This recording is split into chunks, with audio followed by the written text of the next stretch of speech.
ಎಲ್ಲರಿಗೂ ನಮಸ್ಕಾರ. Welcome back to my YouTube channel.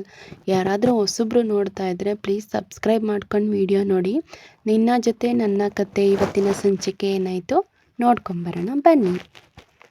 Ajit ಅವರು ಆಚೆಯಿಂದ ಬಂದು ಪಲ್ಲವಿ ಅಕ್ಕ ಅಂತ ಕೂಗ್ತಾರೆ. ಏನು ಚಿಕ್ಕಣ್ಣ ಅಂತ ಕೇಳಿದಾಗ, ನಿಮಗೆ ಬೆಳಗ್ಗೆ ಹೇಳಿದ್ದೀನಲ್ವಾ ನನ್ನ ಕೆಲ್ಸಗಳು ಯಾವುದು ಮಾಡಬಾರ್ದು ಅಂತ ಹೇಳ್ತಾರೆ. ಇದು ಅಂದರೆ ಯಾವುದು ಅಂತ ಕೇಳ್ತಾರೆ. ಇದು ಪಲ್ಲವಿ ಅಕ್ಕ, ಇದು ಅಂತ ಹೇಳಿದಾಗ ಭೂಮಿಯವರು, ನಮ್ಮ ಮನೆಯಲ್ಲಿ ನಾಯಿನೂ ಇಲ್ಲ, ಬೆಕ್ಕೂ ಇಲ್ಲ, ಹಸುನವರು ಕೊಟ್ಟೆಯಲ್ಲಿ ಕಟ್ಟಾಕಿದ್ದೀನಿ, ಯಾವುದು ಬಂದು ಕೆಲಸ ಮಾಡಲಿಲ್ವಲ್ಲ ಅಂತ ಅಂದಾಗ ಪಲ್ಲವಿ ಅಕ್ಕ ಅವ್ರು ಹೇಳ್ತಾರೆ, ಅಜ್ಜಿತ್ತಣ್ಣ ಪಲ್ಲವಿ ಅಕ್ಕ ಅಂತ ಭೂಮಿಯವ್ರು ಕೂಗಿದಾಗ, ಅಷ್ಟೊತ್ತಿಂದ ಹೇಳ್ತಾ ಇದ್ದಾರಲ್ಲ ಅದು ಇದು ಅಂತ, ಇದು ಇದೆ ಅಂದಾಗ, ಅಂದರೆ ಭೂಮಿ ಅಷ್ಟೇ ಯಾಕೆ, ನೀವು ಬೇರೆ ಹೇಳಿದ್ರಲ್ಲ ಅಜಿತ್ತಣ್ಣ ನಮ್ಮ ಮನೆಯಲ್ಲಿ ಬೆಕ್ಕು ಇಲ್ಲ, ನಾಯಿ ಇಲ್ಲ, ಕೊಟ್ಟಿಗೆ ಮನೆಯಲ್ಲಿ ಹಸು ಇದೆ ಅಂತ, ಅದು ನಾನೇ.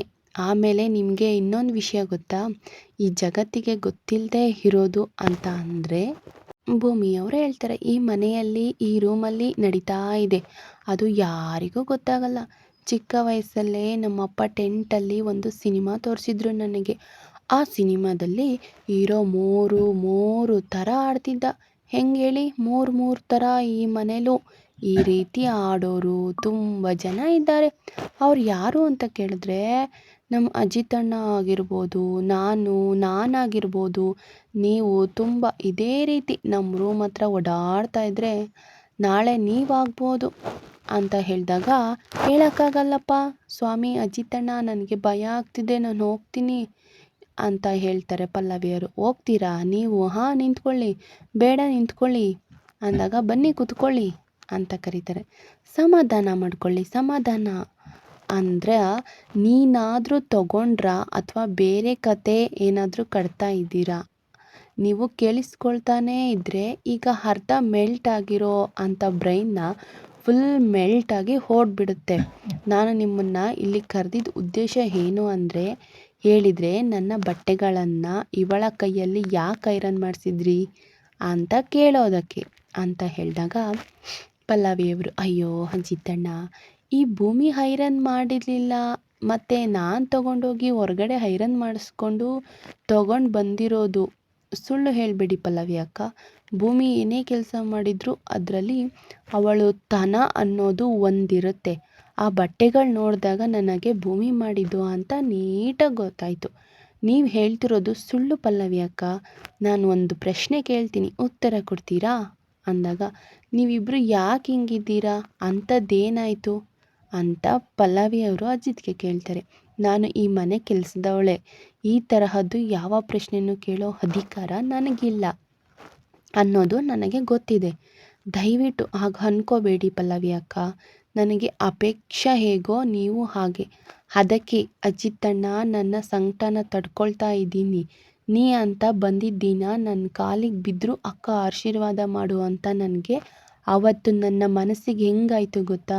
ನನ್ನ ಸ್ವಂತ ಅಣ್ಣ ತಮ್ಮನು ಕೊಡದೇ ಇರೋ ಮರ್ಯಾದೆ ನೀವು ನನಗೆ ಕೊಟ್ರಿ ಅಂತ ಹೇಳಿದಾಗ, ಭೂಮಿ ಅಜಿತನು ಯಾವಾಗಲೂ ಚೆನ್ನಾಗಿರಬೇಕು ಅಂತ ದೇವ್ರ ಹತ್ರ ಕೇಳ್ಕೊತಾ ಇದ್ದೆ.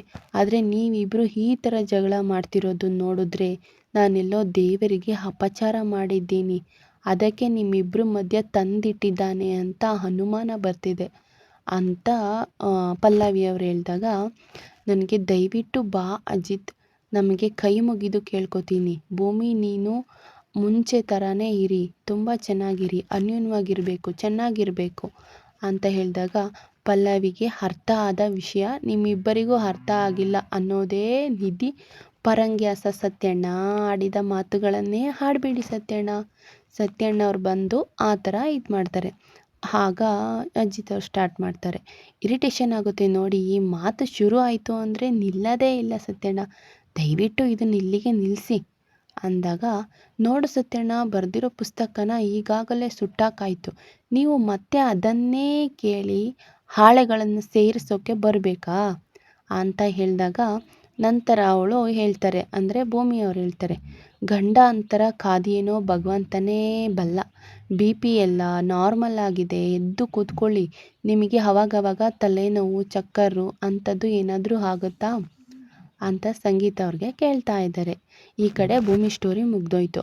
ಇವಾಗ ಸಂಗೀತ ಅವ್ರ ಹತ್ರ ಬರ್ತಾರೆ. ಆಗ ತಲೆ ಏನಾದರೂ ಚಕ್ಕರ್ ಆಗುತ್ತಾ, ನಿಮಗೆಲ್ಲ ಆರಾಮಾಗಿದೆಯಾ ಅಂತ ಕೇಳ್ತಿರ್ತಾರೆ. ಆಗ ಇನ್ನೊಂದು ಸ್ವಲ್ಪ ದಿವಸ ಎಲ್ಲ ಸರಿ ಹೋಗುತ್ತೆ, ಅಂದ್ಕೊಂಡಿರೋಕ್ಕಿಂತ ಫಾಸ್ಟಾಗಿ ನೀವು ರಿಕವರ್ ಆಗ್ತೀರಾ ಅಂತ ಡಾಕ್ಟರ್ ಹೇಳ್ತಾರೆ. ಆಗ ಸಂಗೀತ ಅವರು ಥ್ಯಾಂಕ್ ಯು ಡಾಕ್ಟರ್, ಈಗ ಬೇರೆ ಏನೂ ತೊಂದರೆ ಇಲ್ವಾ ಅಂತ ಹೇಳ್ತಾರೆ. ಯಾವುದೇ ತೊಂದರೆ ಇಲ್ಲ, ಪರ್ಫೆಕ್ಟ್ ಆಗಿದ್ದೀರಾ ಅಂತ ಡಾಕ್ಟರ್ ಹೇಳ್ತಾರೆ. ಡಾಕ್ಟರ್ ಡಯೆಟನ್ನು ಫಾಲೋ ಮಾಡಬೇಕಾ, ಅವ್ರಿಗೆ ಏನು ಇಷ್ಟನೋ ಅದನ್ನೇ ಕೊಡಿ, ಅವ್ರಿಗೆ ಏನಾದರೂ ಡಯೆಟ್ ಏನಾದರೂ ಫಾಲೋ ಮಾಡಬೇಕಾ ಅಂತ ಕೇಳಿದಾಗ, ಇಲ್ಲ ಅವ್ರಿಗೇನು ಇಷ್ಟನೋ ಅದನ್ನೇ ಕೊಡಿ, ಟೈಮಿಗೆ ಕರೆಕ್ಟಾಗಿ ಮೆಡಿಸನ್ ಜೊತೆನೇ ಕೊಡಬೇಕು, ಯಾವುದೇ ಕಾರಣಕ್ಕೂ ನಿದ್ದೆಗೆ ಇಡಬಾರ್ದು, ನೆಕ್ಸ್ಟ್ ವೀಕ್ ಜನರಲ್ ಚೆಕಪ್ಗೆ ಕರ್ಕೊಂಡು ಬನ್ನಿ ಅಂತ ಹೇಳ್ತಾರೆ. ಶ್ರವಣ್, ಅಜಿತ್, ಭೂಮಿ, ಶಾರದಾ ಇವರು 3 ಜನ ಎಲ್ಲಿ ಹೋದರೂ ಕಾಣಿಸ್ತಾನೆ ಇಲ್ವಲ್ಲ ಅಕ್ಕ, ಎಲ್ಲರೂ ಒಟ್ಟಿಗೆ ಒಳಗಡೆ ಬಂದರೆ ಚೆನ್ನಾಗಿರಲ್ಲ ಅಲ್ವಾ, ಆಚೆ ಕಾಯ್ತಾ ಇದ್ದಾರೆ. ಸರಿ ನೋಡೋಣ ಅಂತ ಹೇಳಿದಾಗ ಆಗ ಇಲ್ಲಿ ಮಾತಾಡ್ಕೊತಾ ಇರ್ತಾರೆ.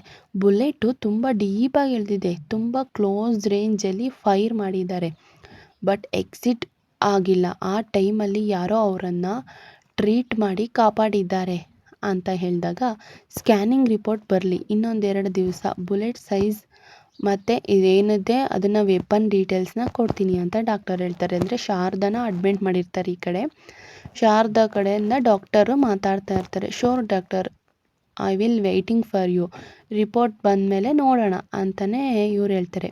ಬನ್ನಿ ಸಾಹೇಬ್ರೆ, ನೀರು ಬೇಕಾ, ಸರಿ ನಾನು ಹೋಗಿ ತೊಗೊಂಡು ಬರ್ತೀನಿ, ನೀವು ಕೂತ್ಕೊಳ್ಳಿ, ಬನ್ನಿ ಕೂತ್ಕೊಳ್ಳಿ ಅಂತ ಹೇಳಿದಾಗ, ಅತ್ತೆ ಡೇಂಜರ್ ಝೋನಲ್ಲಿ ಇರೋದು, ಏನು ಅಷ್ಟೊಂದು ಏನು ಇದಲ್ಲ, ಒಬ್ಬರೇ ಕೂತ್ಕೊಳ್ಳೋದು ಸೇಫ್ ಅಲ್ಲ, ನೀವು ಅವ್ರ ಜೊತೆನೇ ಇರು ಅಂತ ಹೇಳಿದಾಗ, ಭೂಮಿಯವರು ಆಯಿತು ನಾನು ಅವ್ರ ಜೊತೆನೇ ಇರ್ತೀನಿ ಅಂತ ಹೇಳ್ತಾರೆ. ಶಾರದಮ್ಮ ಏನು ಮಾಡ್ತಾ ಇದ್ದೀರಾ ಶಾರದಮ್ಮ ಅಂತ ಹೇಳಿದಾಗ ಇವ್ರು ಕೇಳ್ತಾರೆ, ನಾನು ಹುಷಾರಾಗಿದ್ದೀನಿ ಅಂತ ಹೇಳಿದ್ರೆ ನೀವು ನನ್ನ ಮಾತೇ ನಂಬ್ತಿರ್ಲಿಲ್ಲ, ಈಗ ಡಾಕ್ಟರೇ ಹೇಳ್ತಿದ್ದಾರೆ ನೀವು ಆರಾಮಾಗಿದ್ದೀರಾ ಅಂತ, ನಿಮ್ಮ ಖುಷಿನಾ, ಇವಾಗ ನಿಮಗೆ ಸರಿ ಹೋಯ್ತಾ ಅಂತ ಹೇಳಿದಾಗ, ಸಾಹೇಬ್ರು ಬರ್ತಾರೆ. ಅಂದರೆ ಅಜಿತ್ ಅವರು, ಸಾಹೇಬ್ರೆ, ಅಯ್ಯೋ ಭೂಮಿ, ಶಾರದಮ್ಮ ಅಂತ ಕೂಗಬೇಕಾದ್ರೆ, ಏನಾಯಿತು ಸಾಹೇಬ್ರೆ, ನಾವು ಇಲ್ಲೇ ಕೂತಿದ್ದೀವಿ, ಒಂದು ಕಡೆ ಸಡನ್ನಾಗಿ ನೋಡಿ ಬಂದ್ವಿ ಅಂತ ಹೇಳಿದಾಗ, ಆಗ ಇವರು ಸಾಹೇಬ್ರು ಹೇಳ್ತಾರೆ, ನೋಡಿ ನಾನು ನೋಡ್ಕೊಂಡು ಕೂತಿದ್ದೀನಿ, ನೀವು ಗಾಬರಿ ಆಗಬೇಡಿ, ಬನ್ನಿ ಮಾವ, ನೀವು ಅತ್ತೆನ ಕರ್ಕೊಂಡು ಮನೆಗೆ ಹೋಗಿ, ನಾನು ಈ ವಿಚಾರ ನೋಡ್ಕೋತೀನಿ ಅಂತ ಅಜಿತ್ ಅವರು ಶಾರದಾ ಮತ್ತು ಅವರ ಶ್ರಾವಣ್ಗೆ ಹೇಳ್ತಾರೆ. 25 ವರ್ಷದ ಹಿಂದೆ ನಮ್ಮ ಶಾರದಾ ಮೇಲೆ ಅಟ್ಯಾಕ್ ಮಾಡಿದವರನ್ನು ಎಷ್ಟು ಈಸಿಯಾಗಿ ಕಂಡು ಹಿಡಿದ್ರು ಅಲ್ವಾ, ಅವಳು ಎಷ್ಟು ಚೆನ್ನಾಗಿ ಸನ್ನೆ ಮಾಡಿ ತೋರಿಸಿದ್ಲು ಗೊತ್ತಾ. ಪುರುಷೋತ್ತಮನ ನೋಡಿದಾಗ ಶಾರದಾಗೆ ಎಷ್ಟು ಕೋಪ ಬಂತು ಅಂದರೆ, ಪುರುಷೋತ್ತಮನ ಸಾಯಿಸೋದಕ್ಕೆ ಹೋಗಿದ್ಲು, ನಮ್ಮ ಶಾರದಾ ಗನ್ ಇಂದಾನೇ ಶೂಟ್ ಆಗೋದಕ್ಕೆ ನೋಡಿದ್ರು ಅಂತ ಎಷ್ಟು ನೀಟಾಗಿ ನಮಗೆಲ್ಲ ಅರ್ಥ ಮಾಡಿಸಿದ್ಲಲ್ವಾ. ಆಮೇಲೆ ಈ ಕಡೆ ಬೈತಾ ಇರ್ತಾರೆ ಅಜ್ಜಿ, ಅವ್ರ ಕೈ ಸೇದೋಗ ಬರ ಬಂದಿದೆ. ಅಜ್ಜಿ ಬೈತಾ ಇರ್ತಾರೆ, ಈ ಥರ ಎಲ್ಲ ಯಾರು ಮಾಡಿದ್ದು ಅಂತ. ಮಾಡಿದ ಪಾಪ ಅಷ್ಟು ಬೇಗ ಯಾರನ್ನೂ ಸುಮ್ಮನೆ ಬಿಡಲ್ಲ ಅಜ್ಜಿ, ಇವತ್ತೇನೋ ಅವನು ಕದ್ದು ಮಾಲಲ್ಲಿ ಮೋಜು ಮಸ್ತಿ ಮಾಡ್ತಿರ್ಬೋದು, ಆದರೆ ಪೊಲೀಸ್ ಅವರನ್ನು ಅವನಂತೂ ಸುಮ್ಮನೆ ಬಿಡಲ್ಲ, ಕರ್ಮನೂ ಹಾಗೆ, ಕಾದಿದ್ದು ಸರಿಯಾಗಿ ಹೊಡೆಯುತ್ತೆ ಅಂತ ಹೇಳ್ತಾರೆ. ಇಷ್ಟಕ್ಕೂ ಆ ಪುರುಷೋತ್ತಮ್ ನನ್ನ ಹತ್ರ ಡೈವರ್ ಆಗಿದ್ದವನು ಇರೋ ಅಷ್ಟೋ ದಿನ ಚೆನ್ನಾಗಿದ್ದ, ನನಗೂ ಅವನಿಗೂ ಯಾವುದೇ ರೀತಿ ಶತ್ರುತ್ವ ಇರಲಿಲ್ಲ. ಶ್ರವಣ್, ಆ ಪುರುಷೋತ್ತಮ್ ನಿನಗೆ ಶತ್ರು ಅಲ್ಲದೇ ಇರಬಹುದು, ಆದರೆ ನಿನ್ನ ಶತ್ರುಗಳು ಅವರನ್ನು ಬಳಸ್ಕೊಂಡಿರ್ಬೋದಲ್ವಾ ನಿನ್ನ ಮೇಲೆ ಸೇಟ್ ತೀರಿಸ್ಕೊಳ್ಳೋದಕ್ಕೆ ಅಂತ ಮಾತಾಡ್ತಿರ್ತಾರೆ. ಅಂದರೆ ಶಾರದಾ ಮೇಲೆ ಅಟ್ಯಾಕ್ ಆಗಿರೋದಕ್ಕೆ ಪುರುಷೋತ್ತಮ್ನ ಯಾರೋ ನಿಮ್ಗೆ ಬೇಕಾಗಿರೋರೇ ಯೂಸ್ ಮಾಡ್ಕೊಂಡಿದ್ದಾರೆ ಅಂತ ಗೊತ್ತಾಗುತ್ತೆ ಇದರಲ್ಲಿ ಈಸಿಯಾಗಿ. ಯಾರೋ ಅವಳನ್ನು ಶೂಟ್ ಮಾಡಿ ಕೊಲೆ ಮಾಡಿದ್ದಕ್ಕೆ ಟ್ರೈ ಮಾಡಿದ್ದಾರೆ ಅನ್ನೋದು ಕ್ಲೂ ಕೊಟ್ಟಿದ್ದು ಇವತ್ತು ಪುರುಷೋತ್ತಮ್ನ ಕಂಡು ಹಿಡಿಯಲು ಅಂತ ಹೇಳಿದಾಗ, ದೊಡ್ಡ ಸಾಹೇಬರು ಶಾರದಮ್ಮ ಅವರಿಗೆ ನಿಧಾನವಾಗಿ ಅವರ ನೆನಪುಗಳೆಲ್ಲ ವಾಪಸ್ ಬರ್ತಾ ಇದೆ ಅನಿಸುತ್ತೆ. ಈಗ ಶಾರದಾ ಅತ್ತೆಗೂ ಯಾರು ಹರ್ಟ್ ಮಾಡಿದ್ರು ಅವರನ್ನು ಸರ್ಚ್ ಮಾಡ್ತಾ ಇದ್ದಾರೆ, ಸಿಗ್ತಾರೆ ಅಂತ ಮಾತಾಡ್ಕೋತಾ ಇದ್ದಾರೆ. ಎಲ್ಲ ವಾಪಸ್ ನೆನಪಾಗುತ್ತೆ. ಯಾರು ಏನು ಡೋಂಟ್ ವರಿ ಮಾಡ್ಕೋಬೇಡಿ, ಆರಾಮಾಗಿರಿ ಅಂತ ಎಲ್ಲ ಹಾಸ್ಪಿಟ್ಲ್ ಹತ್ರನೇ ಮಾತಾಡ್ಕೋತಾ ಇರ್ತಾರೆ. ಆಗ ಸರಿಪ್ಪ ನಾನು ಶಾರದಾ ಜೊತೆ ಇರ್ತೀನಿ, ಸ್ವಲ್ಪ ಟೀ ಮಾಡ್ಕೊಂಡು ತಂದು ಕೊಡ್ತೀನಿ ಅಂತ ಹೇಳಿದಾಗ, ಸರಿ ಡಾಕ್ಟರ್ ಸಾಹೇಬ್ರು, ಅದಕ್ಕೆ ನಾನು ಸ್ವಲ್ಪ ಟೀ ಕೊಡ್ತೀನಿ ಭೂಮಿ, ನಾನು ನಿನಗೆ ಹೆಲ್ಪ್ ಮಾಡ್ತೀನಿ ಅಂತ ಹೇಳ್ತಾರೆ. ಅಮ್ಮ ಬನ್ನಿ ಅಮ್ಮ, ಅಪ್ಪ ದೇವಯಾನಿಯಂಗೂ ಟೀ ಕೊಡೋದು ಆಮೇಲೆ ಅಂತ ಭೂಮಿಯವರು ಶಾರದವ್ರಿಗೆ ಹೇಳ್ತಾ ಇರ್ತಾರೆ. ಹೇಳಿ ಸರ್, ಬೇಡ ಬೇಡ, ಸರಿ 1 ನಿಮಿಷ ಈ ಫೈಲ ಒಂದ್ಸಲಿ ಚೆಕ್ ಮಾಡಿ ಸಾಹೇಬ್ರೆ, ಮಿಸ್ ಮಾಡ್ಕೋತಾ ಇರೋದು ಭೂಮಿನ ಅಥವಾ ಭೂಮಿ ಮಾಡಿರೋ ಟೀನ? ನನ್ನ ಲೈಫಲ್ಲಿ ನಾ ಎರಡನ್ನೂ ಮಿಸ್ ಮಾಡ್ಕೋಬೇಕು ಅಂತ ಕಾಯ್ತಿದ್ದೀನಿ. ಇಡೀ ಏರಿಯಾದಲ್ಲಿ ಇವಳೇನಾ ಟೀ ಮಾಡೋದು, ಇಡೀ ಏರಿಯಾದಲ್ಲಿ ಇವಳೊಬ್ಳೇನಾ ಟೀ ಮಾಡೋದು, ಇವಳು ಟೀನೇ ಕುಡಿಬೇಕು ಅಂತ ಏನಾದರೂ ನನಗೆ ಕರ್ಮ ಬಂತು ಅಂದರೆ ನಾನು ಟೀನೇ ಕುಡಿಯಲ್ಲ ಅಂತ ಅಜಿತ್ ಅವರು ಭೂಮಿಗೆ ಹೇಳ್ತಾ ಇದ್ದಾರೆ. ಬಿಟ್ಬಿಡ್ತೀನಿ ನಚ್ಚಿ, ಅಂಜು, ನೀವಿಬ್ಬರು ನೋಡಿದರೆ ಎಷ್ಟು ಖುಷಿಯಾಗುತ್ತೆ ಗೊತ್ತಾ ಅಲ್ವಾ? ಇನ್ನೂ ಮದುವೆನೇ ಆಗಿಲ್ಲ, ಇಷ್ಟು ಅನ್ಯೋನ್ಯವಾಗಿದ್ದೀರಲ್ವಾ? ನನಗಂತೂ ನಿಮ್ಮನ್ನು ನೋಡಿದ್ರೆ ಅಜಿತ್ ಮತ್ತು ಭೂಮಿನೇ ನೋಡ್ದಾಗ ಅನಿಸುತ್ತೆ ಅಂತ ಸಂಗೀತ ಅವರು ಅವರಿಬ್ರಿಗೂ ಹೇಳ್ತಾ ಇರ್ತಾರೆ. ನನಗೆ ನಮ್ಮದೇ ಫ್ಲ್ಯಾಶ್ ಬ್ಯಾಕ್ ನೆನಪು ಬರ್ತಾ ಇದೆ. ಭಾವ ಎಷ್ಟು ತೋಟ ಎರಡಕ್ಕೂ ನಿಮ್ಮನ್ನೇ ಬಂದಿದೆ. ಒಡೆದು ಹೋಗಲಿ ಬಿಡಿ ಶ್ರವಣ್, ನನ್ನನ್ನು ಕಾಲೇಜಲ್ಲಿ ಪ್ರಣಯರಾಜ್ ಶ್ರೀನಾಥ್ ಅಂತ ಕರಿತಾ ಇದ್ರು. ಏನಂತ ಕರಿತಾ ಇದ್ರು ಅಂತ ಸಂಗೀತ ಅವ್ರು ಕೇಳ್ತಾರೆ. ಆಗ ಪ್ರಣಯರಾಜ್ ಶ್ರೀನಾಥ್ ಅಂತ ಕರಿತಾ ಇದ್ರು ಅಂತ ಹಂಗೆ ಸುಮ್ಮನೆ ಅವರೆಲ್ಲ ಕುತ್ಕೊಂಡು ಕಾಮಿಡಿ ಮಾಡ್ತಾ ಇರ್ತಾರೆ. ಆವಾಗ ಜ್ವರ ಏನಾದರೂ ಬಂದಿದೆಯಾ ಅಂತ ದೇವಯಾನಿಯವರು ಕೇಳ್ತಾರೆ. ನಿನಗೇನಾಯಿತು, ನೀವೆಲ್ಲರೂ ಮರ್ತು ಬಿಡ್ಬೋದು, ಆದರೆ ನಾನು ಯಾವುದೇ ಕಾರಣಕ್ಕೂ ಮರೆಯೋಕ್ಕೆ ಚಾನ್ಸ್ ಇಲ್ಲ ಅಂತ ಅಜಿತ್ ಅವ್ರು ಹೇಳ್ಬೇಕಾದ್ರೆ, ಪ್ಲೀಸ್ ಸಾಹೇಬ್ರೆ ಆ ಥರ ಎಲ್ಲ ತಲೆ ಕೆಡಿಸ್ಕೋಬೇಡಿ, ಬಿಡಿ, ಸಮಾಧಾನವಾಗಿರಿ ಅಂತ ಹೇಳ್ತಾ ಇರ್ತಾರೆ. ಆಗ ಪಲ್ಲವಿ ಅವರೇ ಹೇಳ್ತಾರೆ, ಅಂದರೆ ಎಲ್ಲರೂ ಈ ಥರ ಇದು ಮಾಡ್ಕೋಬೇಕು, ಚೆನ್ನಾಗಿರಬೇಕು ಅಂತ ಅಜಿತ್ಗೆ ಭೂಮಿಗೆ ಮತ್ತು ಅವರೇ ಹೇಳ್ತಾ ಇದ್ದಾರೆ. ನಿಮ್ಮನ್ನು ಮೊದಲಿನ ಥರ ನೋಡಿದ್ರೆ ತುಂಬ ಖುಷಿ ಆಗೋದು, ಇವಾಗಂತೂ ಖುಷಿನೇ ಆಗ್ತಾ ಇಲ್ಲ. ನಿಮ್ಮಲ್ಲಿ ಏನೇ ಸಮಸ್ಯೆ ಇದ್ರೂ ನೀವು ಬಗೆಹರಿಸ್ಕೊಂಡ್ರು ಮೊದಲಿನ ಥರನೇ ಇರಬೇಕು ಅಂತ ಅಜಿತ್ ಮತ್ತು ಭೂಮಿಗೆ ಪಲ್ಲವಿ ಅವರು ಹೇಳ್ತಾ ಇದ್ದಾರೆ. ಅಜಿತ್ ಅವ್ರು ಬಂದು ಭೂಮಿ ಹತ್ರ ಕೇಳ್ತಾ ಇರ್ತಾರೆ, ಚಿಕ್ಕ ವಯಸ್ಸಿಂದ ಇಲ್ಲಿವರೆಗೂ ನಾನು ಒಂದು ಹೆಣ್ಣಿನ ಬಗ್ಗೆ ತುಂಬ ಕೀಳಾಗಿ ಮಾತಾಡಿರಲಿಲ್ಲ.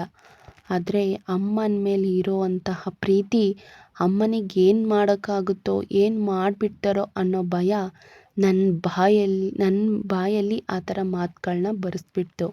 ನಿಮ್ಮ ತಾಯಿ ಬಗ್ಗೆ ಮತ್ತು ನಿಮ್ಮ ತಂದೆ ಬಗ್ಗೆ ಬೇರೆ ಥರ ಮಾತಾಡಿಬಿಟ್ಟೆ ಅಂತ ಅಜಿತ್ ಅವರು ಭೂಮಿಗೆ ಸಾರಿನ ಕೇಳ್ತಾ ಇದ್ದಾರೆ. ಮಾತಾಡ್ತಿದ್ದೀನಿ, ನಿಮಗೆ ಹೇಗೆ ಹೇಳಬೇಕು ಅಂತ ಗೊತ್ತಾಗ್ತಿಲ್ಲ ಭೂಮಿ. ಆ ಮಾತುಗಳು ಹೇಳಿದ್ಮೇಲೆ ತುಂಬ ಪಾಪ ಪ್ರಜ್ಞೆ ಕಾಡ್ತಿದೆ ನನಗೆ. ಆ ಥರ ನಾನು ಮಾತಾಡಬಾರ್ದಿತ್ತು. ಐ ಆಮ್ ರಿಯಲಿ ಸಾರಿ ಭೂಮಿ ಅಂತ ಹೇಳ್ತಾ ಇದ್ದಾರೆ. ಅಂದರೆ ಇವರು ಅಜಿತ್ ಅವರು ಭೂಮಿಗೆ ಆ ಥರ ಬೈದಿರೋದಕ್ಕೆ ಸಾರಿ ಕೇಳಬೇಕು ಅಂತ ಅನಿಸಿ ಸಾರಿ ಕೇಳ್ತಾ ಇದ್ದಾರೆ. ಆಮೇಲೆ ಶಾರದಾ ಅವರು ಅವ್ರ ನಡವಳಿಕೆ ನೋಡಿ ಇವರೆಲ್ಲರಿಗೂ ಅನುಮಾನ ಬರ್ತಾ ಇದೆ. ಶಾರದಾ ಅವರು ವಿಚಿತ್ರವಾಗಿ ನಡ್ಕೋತಾ ಇದ್ದಾರೆ, ಎಲ್ಲರನ್ನೂ ಗುರ್ತಿಸ್ತಾ ಇದ್ದಾರೆ. ಆಮೇಲೆ ಪುರುಷೋತ್ತಮ ಫೋಟೋ ನೋಡಿದ್ರೆ ಅವ್ರ ನಡವಳಿಕೆನೇ ಚೇಂಜ್ ಆಗ್ತಾ ಇದೆ. ಸೊ ಇವತ್ತಿನ ಎಪಿಸೋಡಲ್ಲಿ ಏನಂತ ಅಂದರೆ ಅಜಿತ್ ಭೂಮಿಗೆ ಸಾರಿ ಕೇಳ್ತಾರೆ. ಆಮೇಲೆ ಶಾರದಾ ಅವರ ನಡವಳಿಕೆ ಬಗ್ಗೆ ಗೊತ್ತಾಗುತ್ತೆ ಅಷ್ಟೇ ಇವತ್ತಿನ ಎಪಿಸೋಡಲ್ಲಿ. ಸೊ ಇವತ್ತಿನ ಎಪಿಸೋಡಂತೂ ತುಂಬ ಚೆನ್ನಾಗಿದೆ. ನಿನ್ನ ಜೊತೆ ನನ್ನ ಕತೆ ಯಾರಾದರೂ ನೋಡಿಲ್ಲ ಅಂದರೆ ಮಿಸ್ ಮಾಡದೆ ನೋಡಿ. ಮತ್ತು ಯಾರಿಗೆ ನಿಮ್ಮ ಫ್ರೆಂಡ್ಸ್ ಯಾರಿಗೆ ಈ ವಿಡಿಯೋ ನಿನ್ನ ಜೊತೆ ನನ್ನ ಕತೆ ಈ ಸೀರಿಯಲ್ ತುಂಬ ಇಷ್ಟ ಆಗುತ್ತೋ ಅಂಥವ್ರಿಗೆ ಶೇರ್ ಮಾಡಿ. ನನ್ನ ವಿಡಿಯೋ ನಿಮಗೆ ಇಷ್ಟ ಆಗಿದ್ದರೆ ಲೈಕ್ ಮಾಡಿ. ಇವತ್ತಿನ ವಿಡಿಯೋನ ಇಲ್ಲಿಗೆ ಮುಗಿಸ್ತಾ ಇದ್ದೀನಿ ಫ್ರೆಂಡ್ಸ್. ನನ್ನ ವಿಡಿಯೋ ನಿಮಗೆ ಇಷ್ಟ ಆಗಿದ್ದರೆ ಪ್ಲೀಸ್ ಲೈಕ್ ಮಾಡಿ, ಶೇರ್ ಮಾಡಿ ಮತ್ತು ನಿಮ್ಮ ಅನಿಸಿಕೆ ಅಭಿಪ್ರಾಯನ ಕಮೆಂಟ್ ಮಾಡಿ. ನೆಕ್ಸ್ಟ್ ವಿಡಿಯೋದಲ್ಲಿ ಸಿಗ್ತೀನಿ. ಅಲ್ಲಿವರೆಗೂ ಬಾಯ್.